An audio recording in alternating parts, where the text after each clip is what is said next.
Guten Tag, it's Frau Jones, and if you're watching this, well done because you're all ready to revise for your reading and listening exam. The exam dates for the PPEs are here. You should have your listening and reading tomorrow, Friday the 3rd of March. This video contains top tips for the listening and reading exams. There are also some examples of question types.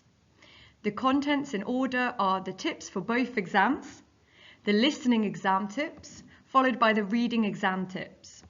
Remember, this is going to be quite fast. You can always pause and make notes, or you can pause and have a go at the questions before I give you some answers. Let's have a look at some grade boundaries.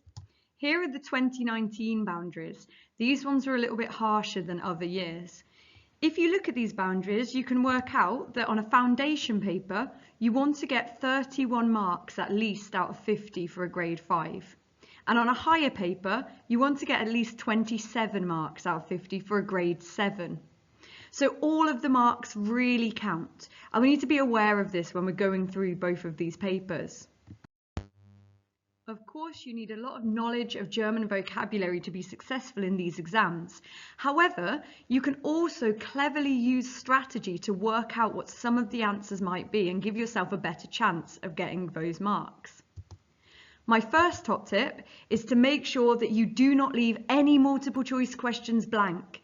Especially if you're doing the foundation paper, a lot of the reading and listening questions are multiple choice. So you know that the answer is there. You just need to pick the right one. If you complete the more challenging questions first, you have more of a chance of getting to the right answer because you will be a little bit fresher. Remember, the reading exam is straight after the listening, so you already will be a little bit tired. Why not complete section B of the reading first?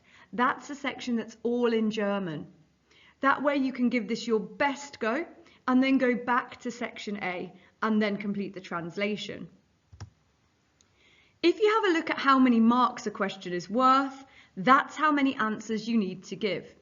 It sounds obvious, but a lot of time when we're marking these tests, we see that pupils have misread the question and given 6 answers where the examiner only wants 3.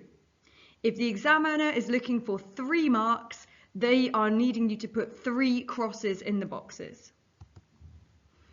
What I like to do is if I have a question where I'm really not sure about it, I do it to the best of my ability and then I fold the corner of that page. That way, when I've finished the exam and I've left time to check, I go quickly to the folded corners and I check those questions first because they were the ones that I had the least confidence about. Let's have a look at the listening exam. That's the first one that you will do. Bear in mind, you will not be the only person thinking, I don't understand this. That's a perfectly natural reaction. For the listening exam, you don't need to understand every single word. The exam is testing whether you can pick out the key words and answer a question based on what you've heard. The overall strategy is therefore to listen for the keywords and make educated guesses. Do not leave any questions blank. These questions are mainly multiple choice. At the start of the exam, you will be given 5 minutes reading time. This time is crucial. Do not waste it by looking around the exam room with your exam paper closed. As soon as the reading time starts, you should open up your paper and on the next few slides I will explain what to use the reading time for. Remember, if we look at the harshest grade boundaries, you need to get 31 marks out of 50 for a grade 5 or 27 marks out of 50 for a grade 7 on the higher. Make sure that you are not leaving anything blank because every question is worth it to try to get to those marks. During the 5 minutes reading time, you should look at the title of each extract. The title will tell you what you're about to hear. For example, in this one, Going to the Cinema, you can already start to predict the kind of German words that you're about to hear in the question. For this one, Problems in My Town, what do you think you might hear? Pause the recording and note down your answers. I've written de Moule, de Verkehr, so litter, traffic, die Obdachlosen. Okay, so I've given some suggestions of problems that I think might come up, the common ones, the typical ones that we've done in class. How about this one? A music event in Lorient. What could that be? We might not have heard the word Lorient before, but it's got a capital letter, so we're assuming it's going to be a place.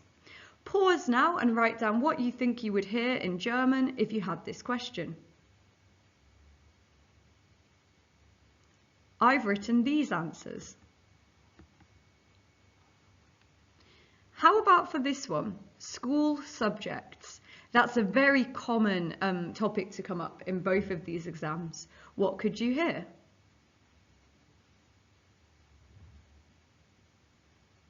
My answers? I've tended to go for the more unusual school subjects because I think something like English or matter, all of us are going to know that. So I've gone for the ones like art and geography and history. A lot of people get mixed up between geography and history, but remember, Geschichte is also the word for a story. How about this final one? This one's a little bit more obscure. It's in the topic of jobs and future plans. It's my job in a zoo. What words would you expect to hear in that recording?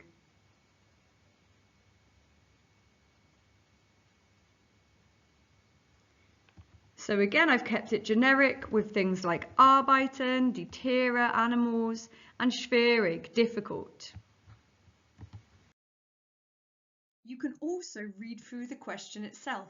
So instead of just reading the title, have a look at what questions you're going to have to answer. You can also start to predict the most difficult words next to these questions. For the non-multiple choice questions, you can start to predict what you might hear. For example, in this question on working in a zoo, you get asked one task that a zookeeper has to do. Now, surely it's going to be something that you could easily predict, such as clean the animals, feed the animals, or buy new animals. What do you think B might be? How do we know he cares for the animals he works with? Give 2 details. Without even hearing the recording, what could be a sensible answer? Pause here and have a think. So I've put that maybe he works extra hours for the animals, maybe he cleans them, feeds them, maybe he knows them all by name. What do you think is one disadvantage of being a zookeeper?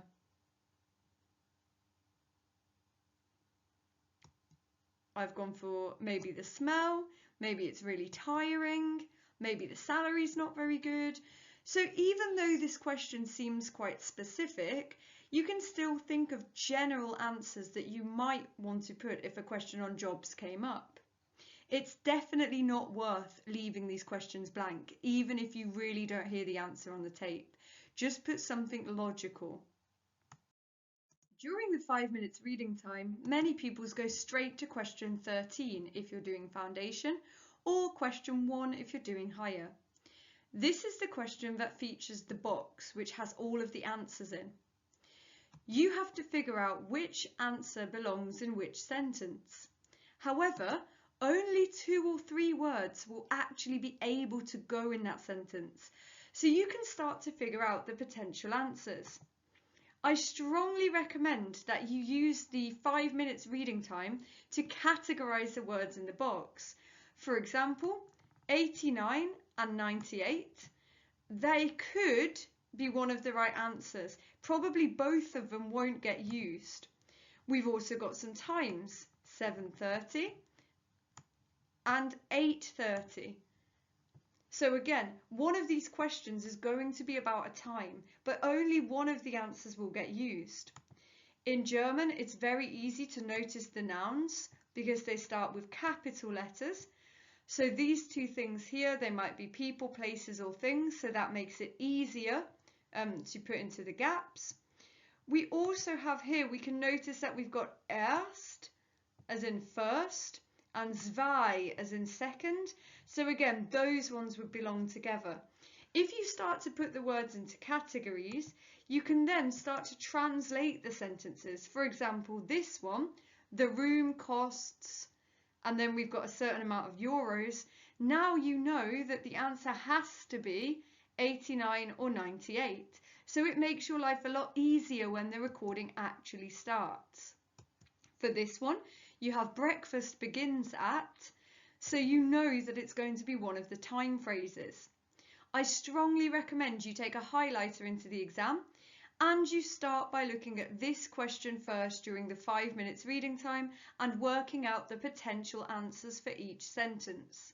This will make this question easier to tackle when you actually hear the recording. This one might seem obvious, but don't forget to check how many answers you actually need to give. There have been lots of times when pupils have seen a question like this, where you clearly need to give 3 correct answers and there's 3 available marks.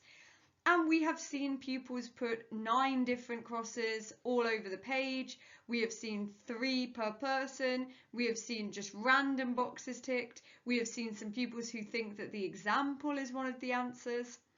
So please remember, there are 3 different people. Each person will have 1 answer. So for example, it might look like this.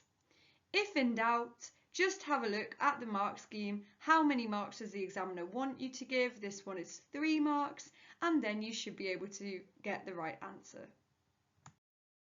Now let's look at the reading exam. The reading exam will be straight after the listening. So whatever happens in the listening exam, however much you feel that you might have messed some things up, you need to put that to the back of your mind and you need to reset. The reading exam is a great opportunity for you to score marks because all of the answers are there on the paper in front of you and they're not going to disappear after 2 readings like in the listening. So you need to take every opportunity to get the marks in this part of the exam. The overall strategy is to read each question carefully and scan the text for the keywords. So find out what the examiner needs you to find and retrieve that information for them. Be careful for common tricks. In German, the examiners like to use words such as meistens, mostly. I mostly spend the weekend with my friends. Nie, never. It's a really small word, so you might miss it. And nur, meaning only. So for example, they might say, the only sport I like is football. And you might get it mixed up with nie and think that it means that they don't like football. So look out for words like that. As I said before, you cannot leave any questions blank. You need all the marks you can get. They are mainly multiple choice. On the higher paper, you've got more open-ended questions. But again, if you answer precisely and you look for the key information that the examiner needs, you shouldn't have to leave anything blank. Everyone can give a sensible answer to these questions. So for the reading exam, you've got 3 sections. You've got section A, which is worth the most amount of marks, 28 marks out of 50, and that's questions in English. You've got section B, questions in German, that's worth 15 marks. And you've got section C, which is a translation into English, that's 7 marks. I recommend that you complete the exam in the following order, just because you want to make sure that your brain is really fresh when you're looking at the most difficult questions. And you also want to give yourself time to process the translation and do a better version of it before you finish the exam. Therefore, my suggestion is start with an easy question to warm up from section A. For example, question 1 is normally very easy. If you then turn to the translation at the back, you can do a rough draft. So you can make sure that you've written all of the bits that you know, and then you can leave it for a while to come back to it with fresh eyes at the end. Next, I would complete section B because these questions are in German, so you really need to focus on them a lot more than section A. Then I would go back and complete any of the questions from section A that I haven't finished yet, before returning to the translation and rewriting it with fresh eyes. Because sometimes when we're translating, we do it in a very direct way, and we know that German word order is very different to English word order. So if you have a look at it afresh, you might suddenly realise, that's what they're trying to say, and be able to put it into better English. At the end, you always need to check that you've answered everything. You should not be sat around in any of your exams with free time. If you're sat with free time, there's probably an issue. Normally it means that you've missed some of the mistakes, you've missed some of the tricks. So if you do think you've finished, go back, read the translation again, read section B again, make sure you haven't fallen for any tricks, and have a look at any questions from section A that you found a little bit suspiciously easy. Because again, maybe the examiner asked you to find your sister's favourite food, but you've accidentally written the brother's. So double check all of that. Section B looks like the most difficult one, but you've got to try to treat these questions as match-up questions. So what I mean by that is, if you start by reading the question first, so Silke muss blank aufstehen, and we've got a series of numbers. If you start by reading that first, you can then scan the text and see where the answer actually is. So we can see here, ich muss leider, I must unfortunately, so it must be something, not very positive, halb sechs aufstehen, Now we know in German a very common trick is to mention times, because when Germans say 6:30, what we would say is 5:30. So we would actually say the hour before. So that's one of the common tricks, and you can see that they've put 6:30 to try to throw some of you off. But because you've all listened to this, because you've listened well in class, you wouldn't get caught out by that. So let's have a look at the second one. We've got that word meisten that we mentioned earlier. So most of the colleagues are, so we've got nett, lustig, launisch, unfreundlich. What are most of the colleagues like? So let's scan through. So we've got meine Kollegen sind freundlich. Okay, so it seems as though the answer is going to be nice because they're very friendly. Then we've got that little word nur that we said we need to look out for. Only a young receptionist is always moody. So we're not looking for launisch, because if I just matched up, it says launisch there and launisch there, actually I would get that wrong because it says that the receptionist is launisch, but the colleagues in general, most of the colleagues are actually freundlich, so they are very nice. You need to also look out for tenses. So for example, as we've mentioned a lot in class, if you see TE at the end of the word, that's like seeing ED in English. So I walked, I visited, that's past tense. So look out for things like that. You will know from class that if you see words that start with G, so gemacht, gespielt, gegessen, then you know that that will also be past tense. For future tense, it's going to be things such as ich würde, ich möchte. So just think about what we do in class for the starter and you should be absolutely fine. But don't forget about tenses when we're doing the reading exam, because sometimes a question will say, what did she used to do? And you'll have to look for where it's written in the past tense. The first question on reading section B, the German section, is the same technique as listening question 13, the one that we practiced earlier. So remember, this is the question where all of the answers are in the box, but only 2 or 3 will actually fit each sentence. So it's quite easy to work out where the answer might be just by categorizing the words. For example, you might notice that there are a certain amount of time phrases. So you would group those time phrases together, and that could actually help you to figure out the answer. You might also have a look then at the questions themselves. So for example, for A, we have the volunteers live in a, so it needs to be a place where they can live. Now again, look, if I've put this into categories, I might put hotel into a category and Zelt, a tent. Okay, so hotel and Zelt. If I then look back at the actual text and I scan through this, I can see the word to live, sie wohnen. I know if I look earlier that it's talking about the volunteers, and here we have campingplatz. So if they're living in a campingplatz, they're not going to be living in a hotel. So that wipes out that word and tells us that the answer must be Zelt. So a lot of these questions, it just comes down to process of elimination, clever thinking, looking at categories, looking at things that could fit, and not panicking. It's very easy for pupils to just panic when they look at section B and think, I haven't got a chance, it's all in German.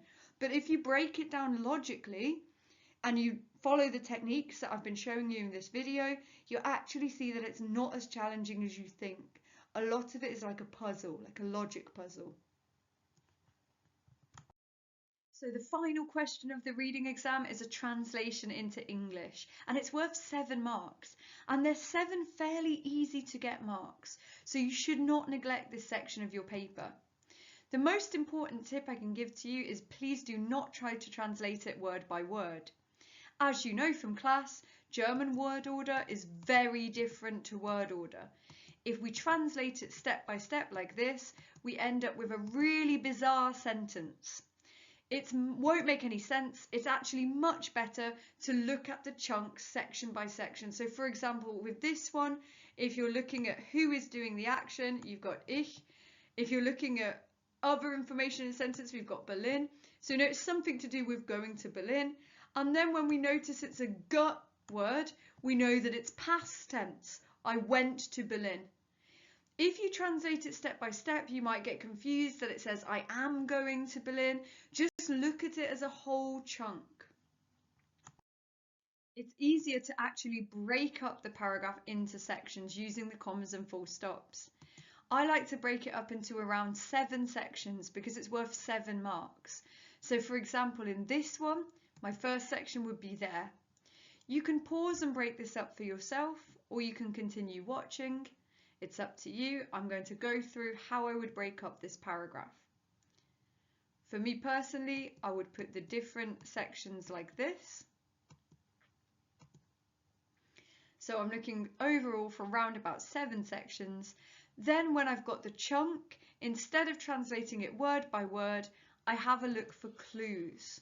So for example, in this one, I know that I am doing the action. I know that it's with my family, and I know that it's Hamburg. So I've got I, my family, Hamburg. Now I try and make it into a logical sentence. I am with my family in Hamburg. You know, I go to Hamburg with my family. Something along these lines that's logical, that contains that information, but is not a direct translation word for word from that German sentence, because that will not make sense. Sometimes when you're translating, so for example, if you look at this first translation I did, I am with my family in Hamburg. Sometimes you can make it sound a little bit better and more natural for an English speaker. That's why I suggested that you do this early on, then you complete the rest of the paper, and then you read it again at the end. Because then you can decide, oh, actually it might sound more natural if I said I'm in Hamburg with my family. And you might want to change it around a bit based on your reading at the end of the exam. Section A, it's worth the most marks, and it's actually the easiest section. It's standard what we call Where's Wally technique. Now I know that I've taught you this before in lessons, other teachers have taught you this too.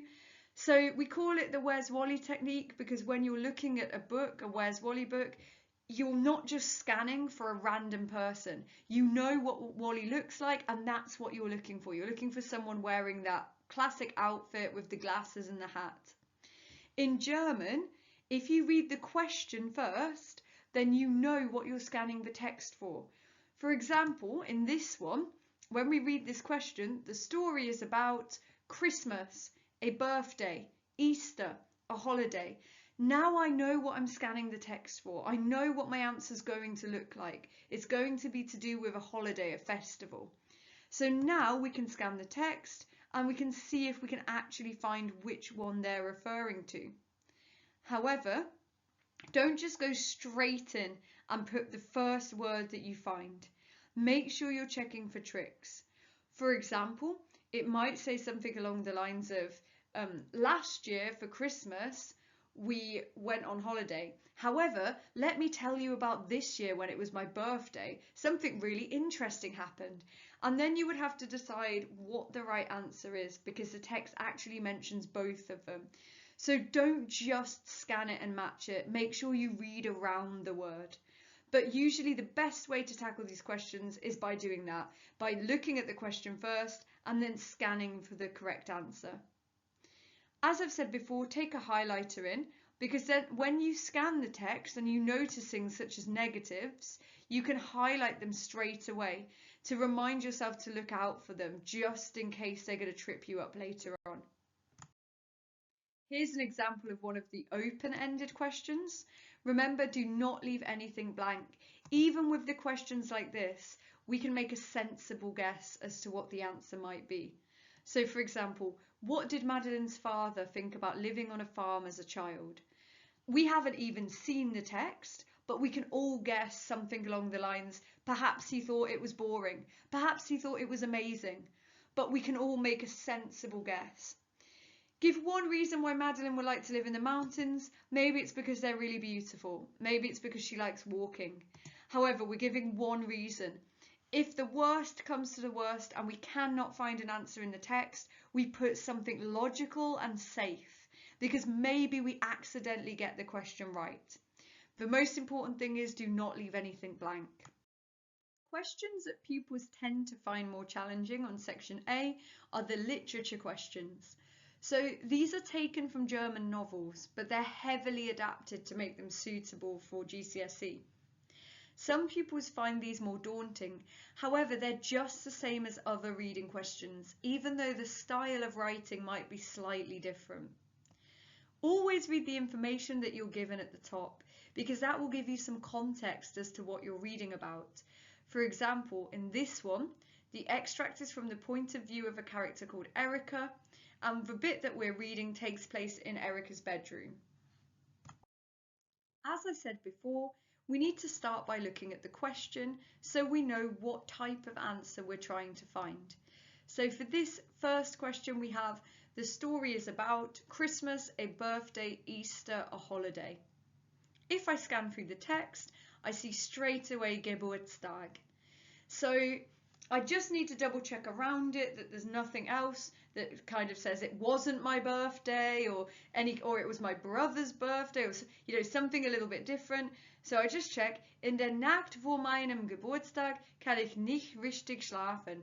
Okay, so it's talking about the night before the birthday. So yeah, we can safely say that this story is about a birthday. So even though it was a literature question, I just did the same technique. I'm just cross-referencing, I'm matching. A lot of this paper is about matching, and you must remember that the answers are there. They're not going away. It's up to you to find them. So let's have a look at question 2. At 7 o'clock, Erica, so we're looking for a time phrase, so I carry on scanning through. Remember, they're normally in order. So after the Geburtstag, here I've got 7 o'clock. Mache ich langsam, so slowly, doing something slowly, die Augen auf, something about the eyes. So we can have a look at the questions. We've got falls asleep, gets out of bed, opens her eyes, calls her parents. So we can see that she slowly opens her eyes, so she's quite tired. Okay, but that's fairly easy to match up. The main words I need are Geburtstag and Augen, but I just do a little check around the words just in case there's any tricks, because I'm not going to get caught out. I'm going to do really, really well on this paper and get as many marks as I can.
Well done for using this video to complete your night before revision for the reading and listening exams. Remember, these are the grade boundaries that we're looking at. These are the harshest ones. Hopefully yours in summer will be nicer than this, but if we go by these boundaries, then for a foundation paper we need at least 31 marks out of 50, and for a higher we want at least 27 marks out of 50 to get our grade 7. If you stay calm in these exams, if you follow my advice, if you have taken in highlighters and you're highlighting negatives, if you're looking at the question first and then scanning for the answer and making sure you don't make any mistakes, if you're making sure that you don't leave any gaps, then you are putting yourself in the best possible place to do well at these exams.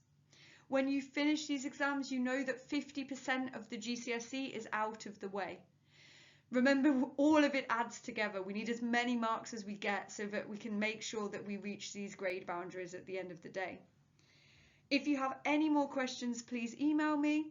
If you're looking for some revision, if you still have some time and you want to know what to revise, I suggest that you look on Arbor at the small but deadly words list, or you can get your mind maps. You can complete your mind maps and put keywords for every topic, the ones that we started for the last exams. Or you can do practice papers, past papers. They're a really good way of seeing the kind of words and the kind of techniques that the examiners are going to use in the real thing. Remember your highlighters tomorrow. Remember to answer everything. Remember to check at the end of the paper. And good luck. I will see you after the exam.